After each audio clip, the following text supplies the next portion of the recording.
दोस्तों, जब भी महाभारत की बात होती है, श्री कृष्ण की रणनीति और अर्जुन की तीव्रता अपने आप ही आंखों के सामने घूम जाती है।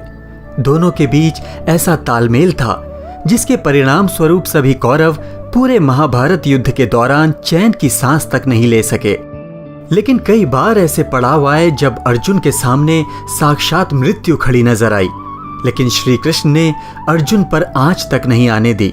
उन्होंने अपने बुद्धि कौशल से अर्जुन के सामने खड़ी होने वाली हर समस्या को समाप्त कर दिया।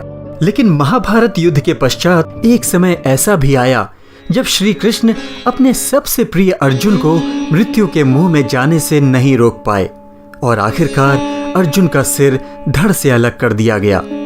अर्जुन को मृत्यु के घाट उतारने वाला कोई और नहीं बल्कि अर्जुन का ही पुत्र बब्रुवाहन था। ये घटना उस समय की है जब महाभारत युद्ध समाप्त होने के पश्चात युधिष्ठिर अश्वमेघ यज्ञ करवा रहे थे। उस दौरान अश्वमेघ यज्ञ का अश्व अर्जुन के नेतृत्व में विभिन्न राज्यों से होता हुआ गुजर रहा था। तभी एक दिन वो अश्व मणिपुरा नाम के राज्य से होता हुआ गुजरा, लेकिन वहां के राजकुमार बब्रुवाहन ने अश्व को पकड़कर उसे बंदी बना लिया। दरअसल बब्रुवाहन अर्जुन और चित्रांगदा का पुत्र था, जिसके बारे में ना तो अर्जुन को ही पता था और ना ही बब्रुवाहन ये जानता था कि अर्जुन उसके पिता हैं। बब्रुवाहन को तो बस अर्जुन से युद्ध कर उन्हें पराजित करने का संकल्प पूरा करना था, क्योंकि बब्रुवाहन के हाथों अर्जुन की हार चित्रांगदा का प्रतिशोध था। चित्रांगदा ने बब्रुवाहन को उसके बचपन से ही अर्जुन के विरुद्ध भड़काया था, लेकिन कभी ये नहीं बताया था कि वो उसके पिता हैं। दरअसल चित्रांगदा से विवाह करने के पश्चात अर्जुन कभी लौटकर उसके पास नहीं गए और यही वजह थी कि अर्जुन से प्रतिशोध के लिए उसने अपने पुत्र बब्रुवाहन को अपने ही पिता के विरुद्ध खड़ा कर दिया। बब्रुवाहन के अंदर अर्जुन को परास्त करने का उद्देश्य इतना प्रबल था कि उसने कई सारी शस्त्र विद्याएं सीखी और यहां तक कि कामाख्या देवी से दिव्य बाण भी प्राप्त किए ताकि अर्जुन का वध आसानी से किया जा सके। और अब तो अश्वमेघ यज्ञ का अश्व पकड़कर बब्रुवाहन ने अर्जुन से युद्ध करने का बिगुल भी बजा दिया था। बब्रुवाहन इतना प्रतापी था कि उसने युद्ध में भीम को भी पराजित कर दिया।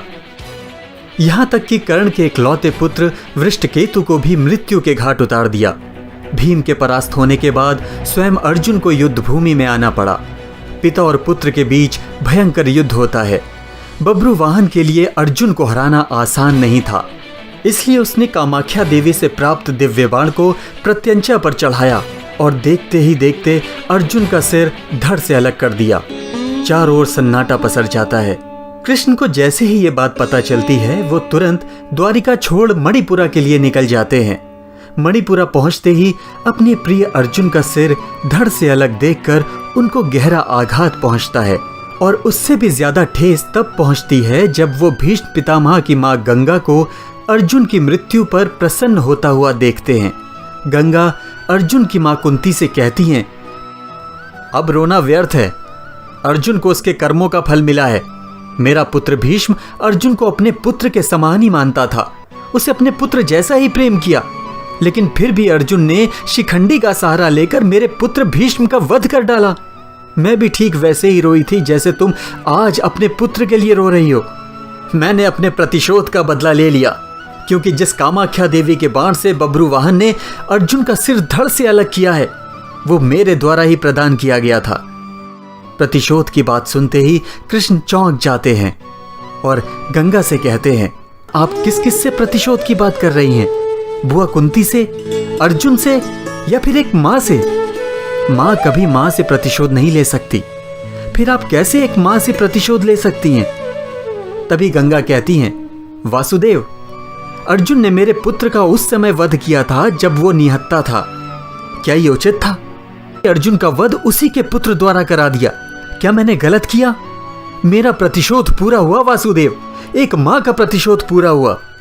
जब कृष्ण गंगा को समझाते हैं कि अर्जुन ने जिस स्थिति में भीष्म का वध किया, वो स्थिति तो स्वयं पितामह ने अर्जुन को बताई थी, क्योंकि पितामह भीष्म युद्ध में होते तो अर्जुन की विजय असंभव थी। इसलिए उन्होंने स्वयं ही युद्ध से हटने का मार्ग अर्जुन को बता दिया था। अर्जुन ने तो बब्रुवाहन के प्रहारों को रोका है, स्वयं प्रहार तो नहीं किया। उसने तो कामाख्या देवी द्वारा दिए गए आपके ही दिव्य बाण का मान बढ़ाया है। कृष्ण के तर्क सुनकर गंगा दुविधा में पड़ जाती हैं और कृष्ण से इस धर्म संकट से निकलने का मार्ग सुझाने को कहती हैं। तब जाकर कृष्ण गंगा की प्रतिज्ञा पूर्ण हो जाने के बाद उस प्रतिज्ञा को वापस लेने की बात कहते हैं, जिसके पश्चात माँ गंगा अर्जुन का सिर धड़ से जोड़े जाने का रास्ता बताती हैं और आखिरकार कृष्ण अर्जुन की दूसरी पत्नी और बब्रू वाहन की सौतेली माँ उलूपी से प्राप्त नागमणि द्वारा अर्जुन को जीवित कर देते हैं। तो दोस्तों, ये थी आज की अनसुनी गाथा। आपको कैसी लगी हमें कमेंट बॉक्स में लिखकर जरूर बताइएगा और हाँ, लाइक, शेयर और सब्सक्राइब जरूर करें।